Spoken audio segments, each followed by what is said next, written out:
오늘 말씀을 가지고 함께 나누게 되는데 특별히 오늘 제목이 아침부터 저녁까지다 이렇게 주고되어 있잖아요. 이게 순서가 바뀌면 심각하다는 사실을 깨달았습니다. 저녁부터 아침까지. 그러니까 밤에 불을 켰다가 저녁에 불을 켜고 아침에 불을 끄게 됩니다. 근데 아침부터 저녁까지라면 아침에 불을 켜고 저녁에 불을 끄도록 이렇게 되어 보니까 순서가 잘못되면 이렇게 위험하구나 하는 것들을 오늘 깨닫게 됩니다. 제목은 저녁부터 아침까지, 이런 제목이 수요 예배마다 이제 레위기를 했는데, 레위기의 말씀을 전체를 이렇게 설교한다는 게 참 어려운 본문입니다. 사실 히브리서만큼도 어려울 정도로, 구약의 히브리서라 할 만큼의 어려운 본문 중에 하나인데, 그런데 벌써 24장까지 왔고 27장까지가 레위기의 말씀인데 얼마 남지 않은 것 같아요. 중요한 것은 몇 장을 했느냐 또 몇 장이 남았느냐 하는 것이 중요하지 않고, 오늘 이 본문을 통해서 우리에게 주는 말씀이 무엇인가 하는 것들을 깨닫는 게 중요한 거잖아요. 그리고 실제 우리가 그렇게 살아갈 수 있는가, 이게 더 중요한 것이고, 깨닫는 것보다 더 중요한 것이 살 수 있을까, 이런 것이 중요한 거잖아요. 오늘 말씀은 주 내용이 두 가지인데, 그 내용이 바로 등잔대에 붙이는 그 불, 저녁부터 아침까지 피워야 될 불을 무엇으로 만들 것인가, 그리고 그것을 어떻게 관리할 것인가, 또 누가 담당할 것인가, 이런 문제에 대해서 말씀을 하고 있고, 또 한 부분은 진설병이라고 하는 그 떡기름, 누룩을 넣지 않는 떡을 진설하게 되는데 12덩이를 만드는, 그리고 그 만드는 방법과 그리고 처리를 어떻게 할 것인가, 언제 진설할 것인가, 이런 것에 대해서 오늘 말씀을 하고 있습니다. 특별히 이 두 내용은 등잔대에 붙이는 불을 붙이는 기름과, 그리고 진설병 위에 진설상 위에 두는 떡상 위에 두는 그 떡을 내용은 어디에 나오느냐 하면 출애굽기 25장에 기록했어요. 거기에는 만드는 모양과 또는 그 모양, 형태, 이런 것들에 대한 말씀이었다면, 오늘은 조금 전에 이야기했던 것처럼 어떻게 만들고 또 어떻게 진열하고 어떻게 사용하고 무엇을 써야 되는지, 이런 데 집중해 있음을 알게 됩니다. 그리고 또한 중요한 것은 지금 앞에 7개의 절기를 마친 후에 이제 바로 이어서 나온 것이 성막 안에 있는 그 내용을 다루고 있어요. 특별히 성막이라고 하는 것은 성막들이 있고, 성막 안에 그 지성소와 성소라고 하는 것이 회막으로 둘러져 있기 때문에 아무나 들어갈 수 없고, 성소 안에는 제사장과 대제사장은 들어갈 수 있고, 마지막 지성소에는 대제사장만 들어갈 수 있도록 만들어 놨습니다. 근데 오늘 나오는 이 불을 붙이는 등잔과 그리고 떡을 놓을 수 있는 떡상, 이것이 어디에 진열되어 있냐면 성소에 있습니다. 그 지성소에는 법궤가 있었고, 성소에서는 향단, 등잔대, 그리고 떡상이라고 하는 진설병상이 있었죠. 이 세 가지가 성소에 있었다는 거예요. 그 중에 오늘 두 가지인 이제 기름과 그리고 떡에 대한 이야기가 본문에 기록되어 있는 겁니다.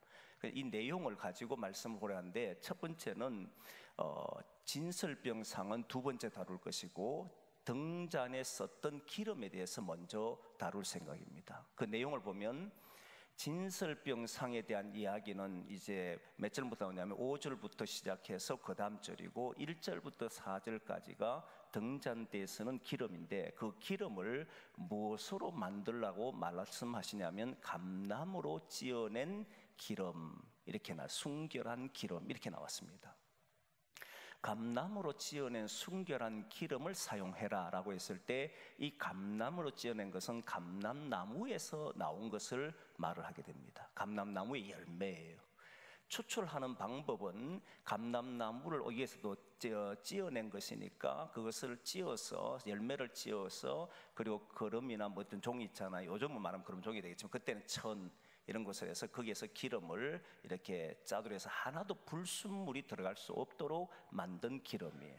그것만을 사용하도록 한 것이 오늘 본문에 나오는 감나무로 지어낸 기름이다, 이렇게 말한 겁니다. 근데 왜 이것을 해야 되느냐라고 했을 때 그 앞에 단서가 있는데 보니까 불을 켜기 위해 이렇게 나와요. 한번 보겠습니다. 2절 말씀 한번 보겠습니다. 2절 말씀 같이 읽습니다. 시작.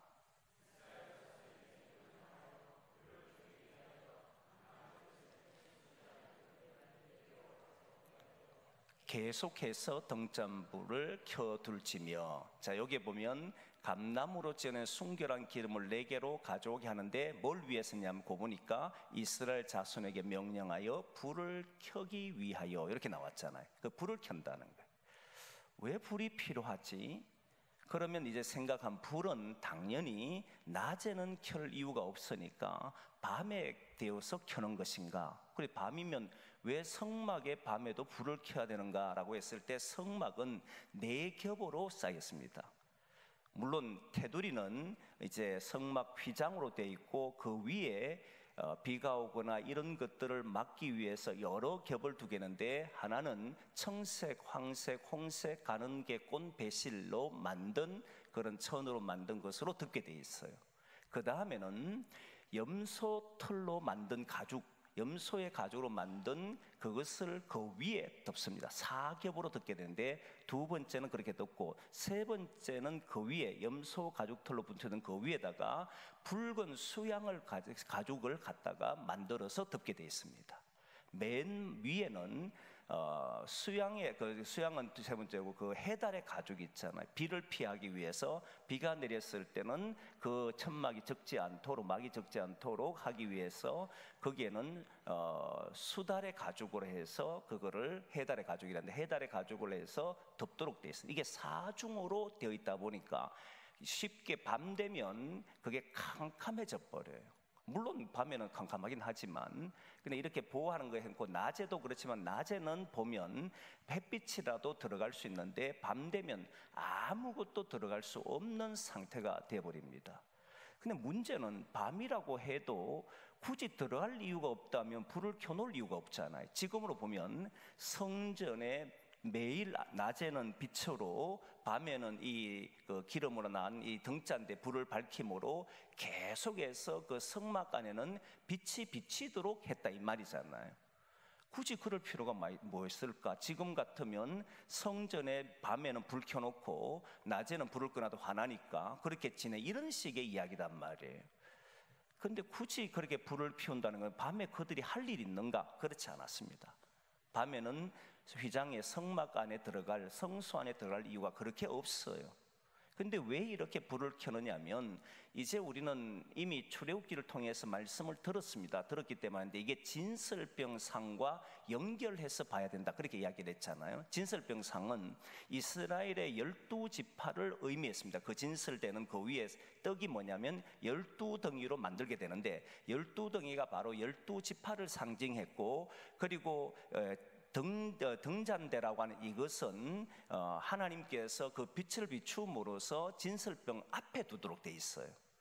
진설병 앞에 뭘 두느냐면 바로 정면에 등잔대를 둠으로써 하나님의 빛을 받는 것으로 보게 되어 있습니다. 그 빛을 받게 되는 거예요. 중요한 것은 여기에서 진설이라고 하는 이 단어가 원래 얼굴의 떡이다 이런 말이거든요. 얼굴이란 뜻이고 병이 떡이니까 얼굴의 떡인데 여호와의 면전에 있는 떡이다 이 말이거든요. 이 말은 12지파는 언제나 여호와의 면전에 있다 이 말이에요. 여호와의 면전에 있는 것이 이스라엘 지파다. 이 말은 다른 말로 하면 하나님은 낮에도 밤에도 주무시지 아니하시고 졸지 아니하시고 너희를 지켜주신다라고 하는 의미가 담겨 있었다 이야기를 했지 않습니까? 그러니까 이스라엘의 12지파는 언제든지 하나님의 보호하심 속에 있는 것을 드러낸 거예요. 낮에도 빛으로 밤에도 이 불을 밝힘으로써 그렇게 하는 겁니다. 그런데 여기에서 오늘 본문에서 중요한 말씀은 그런 차원보다는 좀 다른 차원에 있어요. 뭐냐면 레위기라고 하는 이 서신 자체가 거룩이라고 하는 단어였다 그랬잖아요. 주제가, 가장 강력한 주제가 거룩이다. 거룩이라는 것은 구별된다는 의미를 갖고 있다 했습니다. 구별되는 백성, 구별된 백성들은 누구 앞에 있느냐면 하나님 앞에 있다라고 하는데, 특별히 이 일을 맡은 사람이 누구냐면 모세가 못 맡고 아론이 맡잖아요. 아론이 이 불을 켜고 관리하도록 그렇게 되어 있습니다. 한번 보겠습니다. 3절 말씀 보십시다. 같이 3절 봅니다. 시작.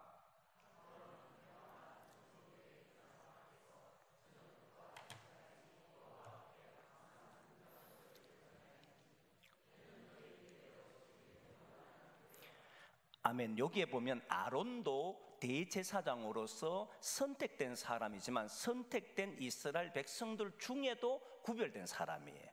그렇잖아요. 그래서 이스라엘 백성 중에도 구별된 사람이고, 지금 감람유로 인해서 바치게 된 이것도 모든 나무 중에서도 특별히 순결한 것이었던, 여기에서 추출한 다른 어떤 나무에서도 아닌 이 나무에서만 나오는 열매를 통해서 기름을 짜도록 했기 때문에 이 나무도 구별됐다는 거예요. 결국은 무엇을 위해서냐면 구별됐다는 거예요.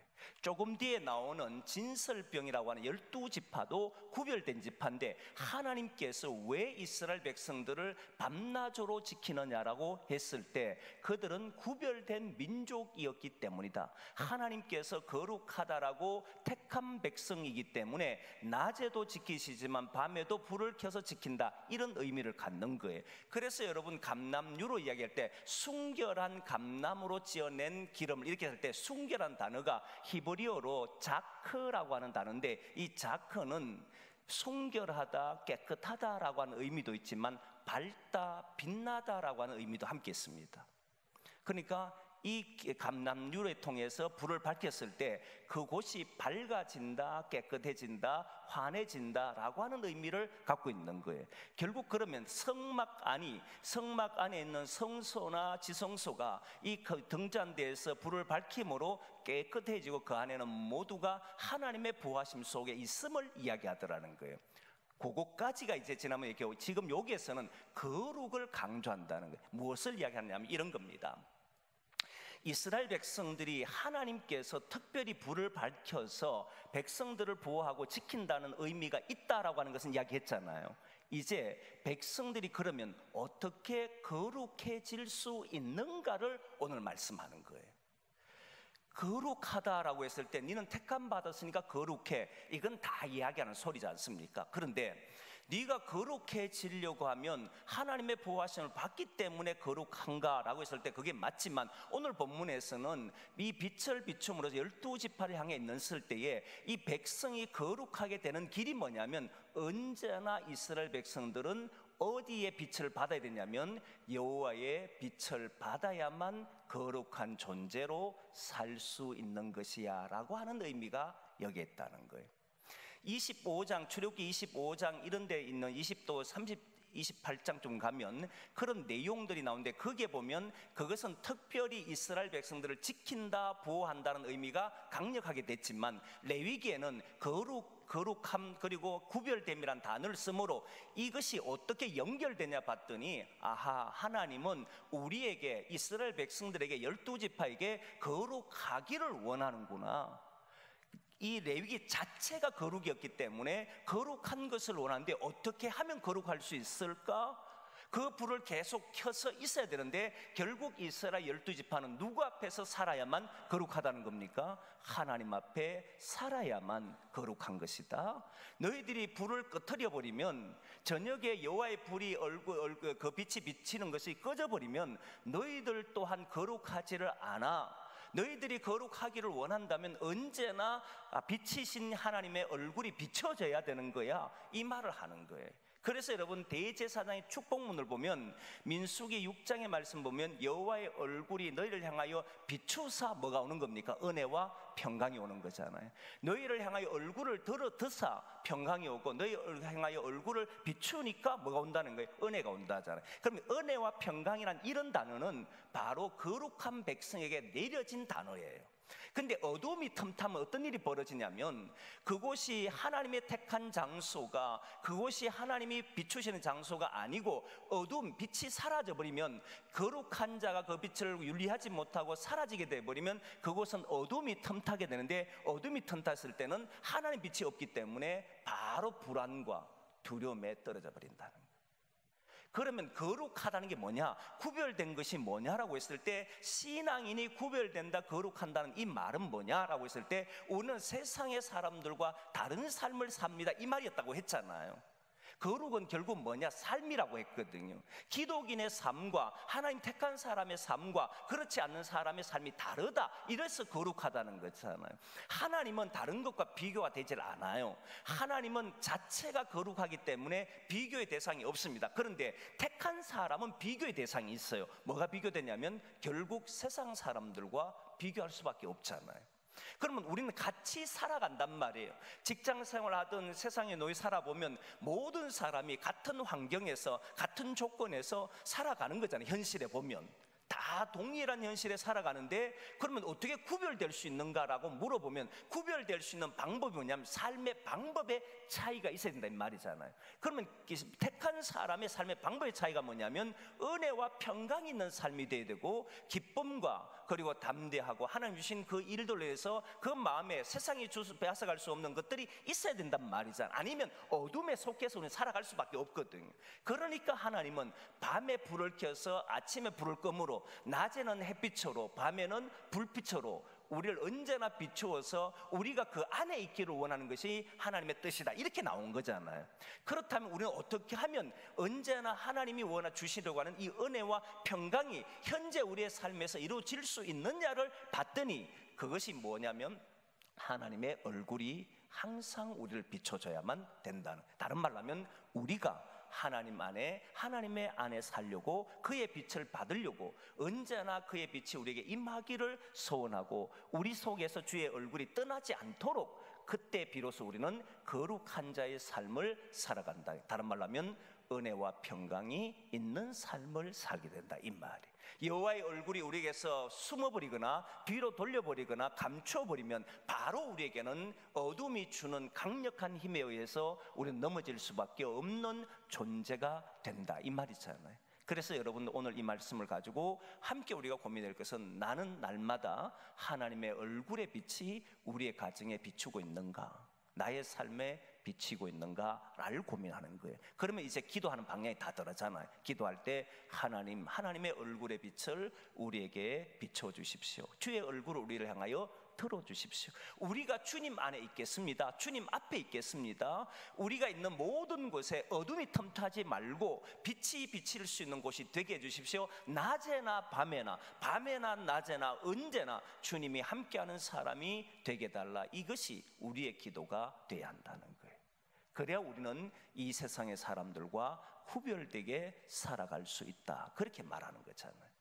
자, 그 다음 진설병상입니다. 진설병상은 이제 12개의 떡을 만들어라. 그래, 떡을 만드는데 한 덩이에 얼마를 만드냐면 10분의 2 에바, 고운 가루 10분의 2 에바를 사용하라, 이렇게 돼 있잖아요. 근데 10분의 2 에바가 얼마 정도가 되느냐면 약 한 23리터 정도 된답니다. 많지요 여러분? 그럼 2에바면 10분의 2에바면 46리터가 되는데, 고운 가루가 그게 어마어마한 양이 됩니다. 그래, 한 덩이가 작은 게 아니에요. 그래서 12덩이를 가지고 진설하라 그러는데, 그냥 옆으로 이렇게 한 덩이 놓고 한 덩이 놓고 이렇게 12개를 두 줄로 해서 6개씩 진설하는 게 아니고 위로 쌓게 돼 있어요. 떡상이 그렇게 큰 게 아니니까. 그래서 한 덩이도 6덩이를 한쪽 줄에, 6덩이를 한쪽 줄에 해서 위쪽으로 쌓게 돼 있습니다. 이렇게 쌓아두라는 거예요. 그리고 그 위에다가 뭘 하냐면은 순결한 향유를 그 위에 두라, 이렇게 돼 있잖아요. 그래서 향유를 그 위에다가 두게 돼 있습니다. 그리고 이것은 언제 만들어가냐면 매 안식일마다 교체를 합니다. 안식일마다 교체해서 그 안식일날 교체된 떡을 어떻게 할 것이냐라고 했을 때, 하나님께서 모세에게 명령하기를 아론과 그의 자손들이 거룩한 곳에 가서 먹어라, 다른 곳에서는 먹을 수 없다. 거룩한 곳에서 먹으라 라고 얘기하면서 왜 그곳에서 먹어야 됩니까 했을 때 이 떡이 지극히 거룩한 것이기 때문이다 이렇게 나왔어요. 한번 보겠습니다. 진짜 그런지를 하나 보는데 이제 7절 말씀 한번 보겠습니다. 7절 말씀 같이 봅니다. 시작. 너는 또 정결한 유향을 그 각줄 위에 두어 기념물로 여호와께 화제를 삼을 것이며, 그죠? 정결한 유향을 각줄 위에 두는 겁니다. 그리고 언제 만드느냐? 8절 말씀이 나옵니다. 8절 말씀 보겠습니다. 시작. 안식일마다 이 떡을 여호와 앞에 항상 진설할지니 이는 이스라엘 자손을 위한 것이요 영원한 언약이니라. 이 떡을 언제 만드냐면 항상 안식일 때마다 만들어 놔야 됩니다. 그죠? 다른 날 못 만들고 요때 하는 거예요. 그러면 그 떡을 진설한 떡을 안식일마다 만들 때, 이번 안식일을 만들고 다음 안식일에 만든 떡을 가져오면 그 떡은 기존에 진설됐던 떡은 어떻게 하느냐? 여러분 나옵니다. 그 떡을 떼서는데 9절 말씀 보겠습니다. 9절 말씀 시작. 이 떡은 아론과 그의 자손에게 돌리고 그들은 그것을 거룩한 곳에서 먹을지니 이는 여호와의 화제 중 그에게 돌리는 것으로서 지극히 거룩함이니라. 이는 영원한 규례니라. 자, 여기에서 계속해서 이야기하는 게 뭐예요? 뭐냐면은 거룩함 이야기를 하잖아요. 그러니까 이 말씀은 진설병상이나 그 다음에 등잔대나 이 모든 것은 단순히 하나님 지킨다는 그런 의미를 넘어서 또 다른 뭔가를 주고 있는데 그 내용이 뭐냐면 거룩함이라는 거예요. 결국 거룩함은 누구에게 이야기하냐면 우리에게 이야기하는 거예요. 우리가 거룩해지기를 원하십니다. 레위기 19장에 있는 말씀이 레위기 전체 주제에 관한 말씀인데 거기에 보면 내가 거룩하니 너희도 거룩하라. 이게 하나님의 원하는 뜻이잖아요. 그럼 결국 우리에게는 계속해서 요구하는 것이 거룩해진다는 거예요. 거룩해져가야 한다는 거예요. 그러면 조금 전에 얘기했을 때에 등잔대를 통해서 등불을 비추는 것은 우리로 하여금 하나님 앞에 있어야만, 하나님의 얼굴에 빛이 비춰야만 우리는 거룩해진다는 거잖아요. 그러면 진설병상을 통해서는 뭘 하고 싶은지를 잘 보셔야 돼요. 뭘 하는지를 보면 여기에는 독특한 것이 몇 가지인데, 하나가 안식일마다, 그리고 제사장인 아론과 그의 아들들이 다른 곳에 먹지 못하고 거룩한 곳에 먹으라. 그래서 이것은 왜 그러냐면 지극히 거룩한 것이다 이 말이었잖아요. 예전에 혹시 제가 이 말했는 기억납니까? 사실 당시에 제가 제사장 1대 대제사장이었다면 아마 이 떡을 먹는 걸 되게 기뻤을 것 같아요. 하나님이 나를 위해서 이렇게 거룩한 떡을 매 안식일마다 주는구나 이랬을 겁니다. 그런데 이게 좀 후대가 돼서 제가 한 10대쯤 되거나 멀리 안 가도 한 3대쯤 되면 매 안식일마다 떡을 12덩이 진설한다 했잖아. 굉장히 큰 부피로. 누가 먹어야 된다고요? 아론과 그 아들들이 먹어야 됩니다. 여러분, 떡이 일주일 지나고 난 뒤에 떡을 먹으면 어떨 것 같습니까? 맛있을 것 같아요? 그게 한두 번 먹지 매 안식일마다 이걸 먹어야 된다면 아마 힘들었을 것 같아요. 그 기억납니까? 제가 이런 말 했던 거 출애굽할 때 아마 기억날 거예요. 사실 제가 약간 이성적이잖아요. 이성적이다 보니까 이런 생각이 참 많이 들어요. 야, 내가 만일 그 당시에 제사장이었다면 이거를 진짜 먹을까, 아니면 어디다 묻어버릴까, 아니면 먹은 척하고 행동할까, 뭐 이런 여러 가지 생각이 많은데, 진짜 순종 잘한 사람들은 다 먹었을 겁니다. 아마 여기에도 보면 저하고 비슷한 사람이 있을 거고 진짜 순종 잘한 사람이 있을 겁니다. 여러분 어떤 사람이 참 궁금한데, 안식일 되면 일주일 지난 떡입니다.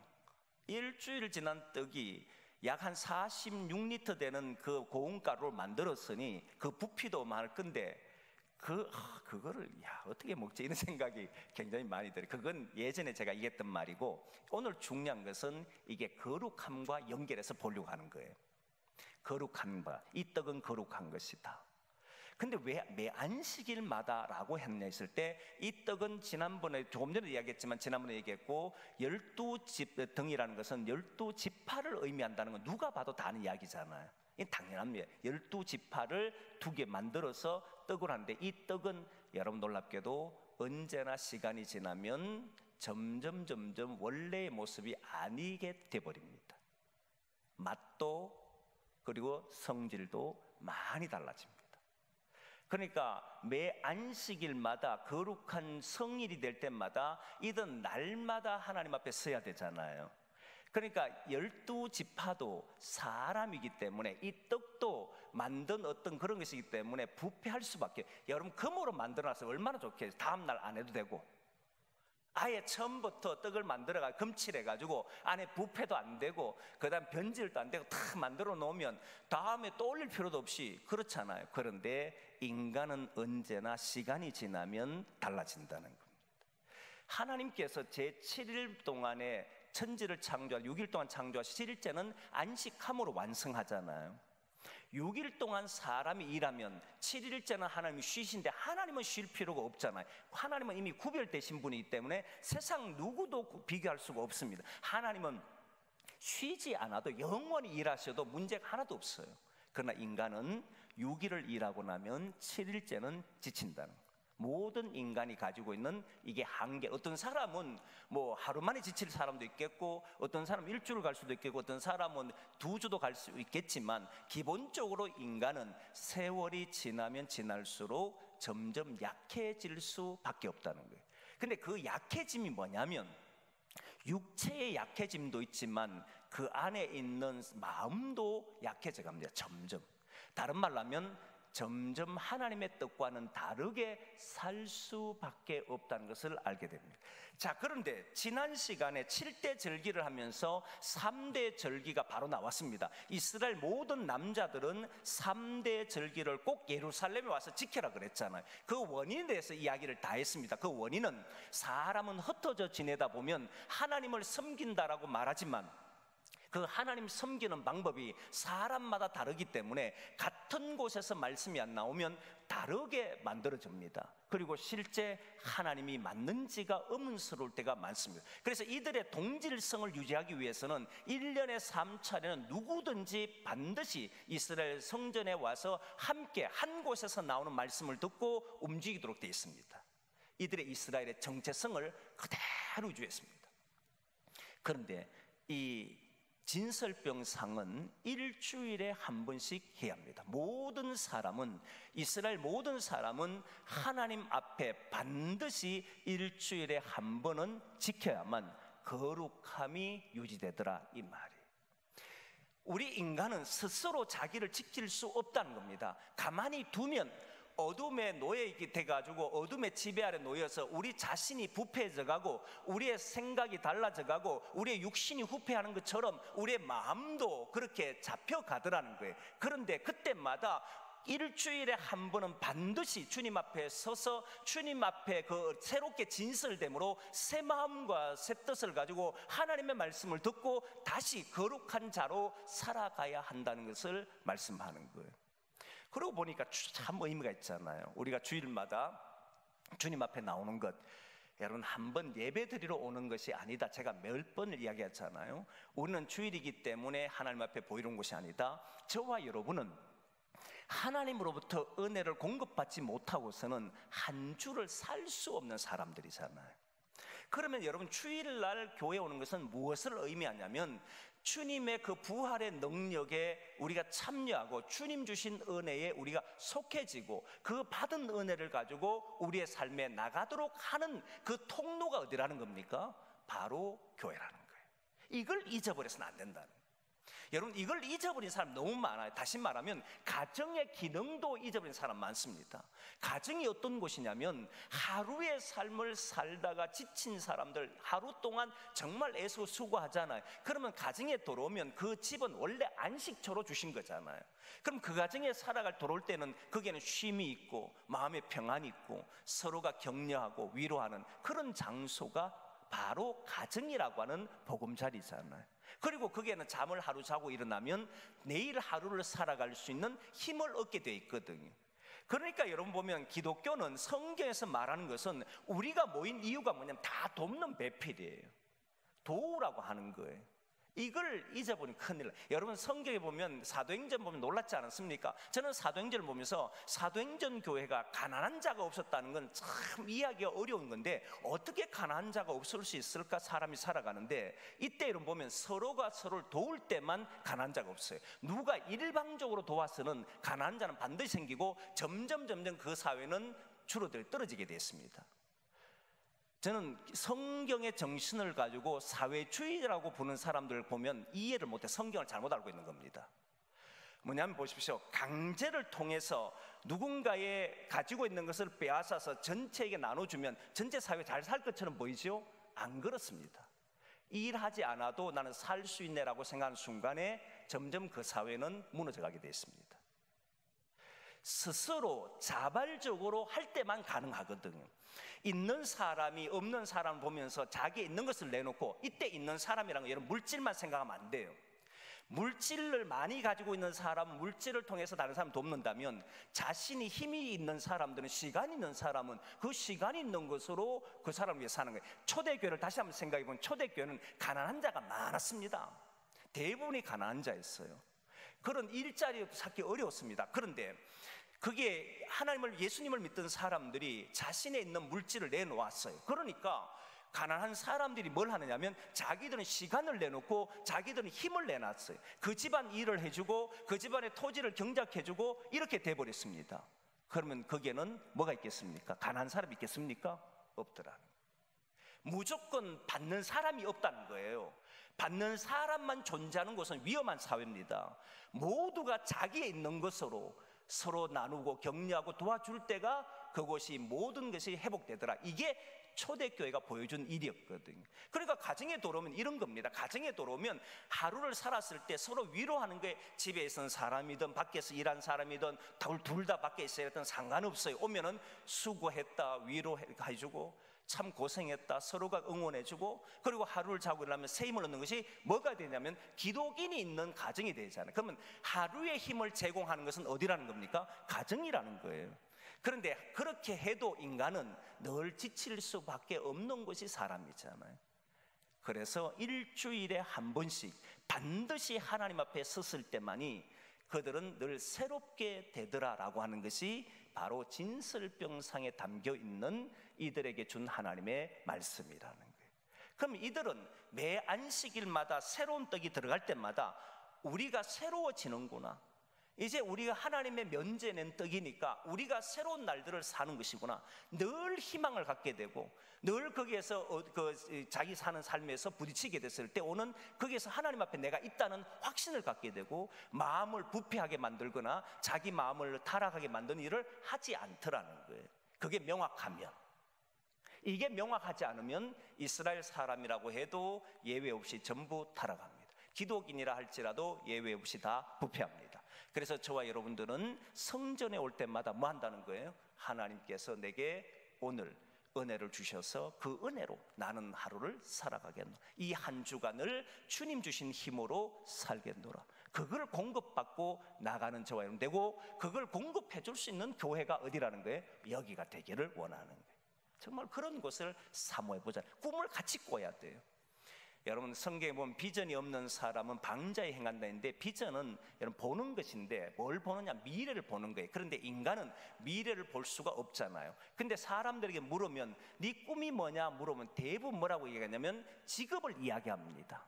그렇지 않습니까? 직업을 다 이야기해요. 나는 가수다, 나는 연예인이다, 나는 의사다, 나는 목사다, 다 이야기합니다. 이게 보이는 겁니까? 안 보이는 겁니까? 다 보이는 거잖아요. 보이는 것을 꿈꾸는 사람은 그 꿈이 이루어지는 순간에는 사라집니다. 성경에서 말하는 비전은 보이지 않는 겁니다. 보이지 않는 것은 하나님의 뜻이, 세상을 구원하시겠다는 하나님의 뜻, 세상을 구원해서 뭘 하느냐 했더니 하나님 나라를 이루겠다는 하나님의 뜻, 하나님께서 이룬 나라는 무엇이냐 봤더니 거기에는 기쁨이 있고 평강이 있는 곳이다 라고 하는 것이 하나님 뜻이냐. 이게 보입니까? 평강이 있는 것이 보여요? 사랑이 있는 곳이 보여요? 눈에 드러나지 않는 겁니다. 근데 그걸 꿈꾸면서, 그걸 꿈을 꾸면서 함께 만들어가는 사람은 오늘 우리의 삶을 함부로 행하지 않는다, 방자히 살지 않는다, 이 말이에요. 그럼 여러분, 우리가 하나님 앞에 있을 때만 이게 이루어질 수 있다면 언제나 우리는 매 주일마다 모였을 때 주여 오늘 또 나를 다스려달라, 주여 오늘 또 나의 생각을 붙들어달라, 나는 오늘 새로운 사람으로 살겠노라, 한 주간을 살아갈 때 옛 사람은 죽고 이제 새로운 사람으로 한 주간을 살겠노라, 이 결단이 어디에서 일어나야 되냐면 바로 주일을 지킬 때 일어나는 거예요. 그래서 우리는 부활이 먼저고 우리의 삶이 따라가는 거다 이 말이잖아요. 일하고 쉬는 게 아니에요. 우리는 주님 전에 찾아와서 모든 일을 먼저 하기 전에 하나님의 은혜를 받아야만 일이 되는 사람인 줄 알고 그렇게 살겠습니다 라고 하는 것이 저와 여러분이 있는 이 교회고, 우리가 그렇게 해야 한다는 거예요. 그래서 함께 이 꿈을 꾸기를 소망합니다. 하나님이 우리에게는 원하는 것이 다른 게 없어요. 우리가 있는 이곳이 서로 은혜의 통로가 되고 하나님이 주시는 기쁨이 있는 곳이 되고 그 세상이 줄 수 없는 거룩한 곳이 되기를 원한 거잖아요. 그래서 우리는 거룩한 자로 하나님 안에서 늘 새 힘을 공급받아서 한 주간 한 주간 살아가서 한 해 한 해가 복된 한 해가 되기를 소망합니다. 우리 같이 한번 통성으로 기도하겠습니다.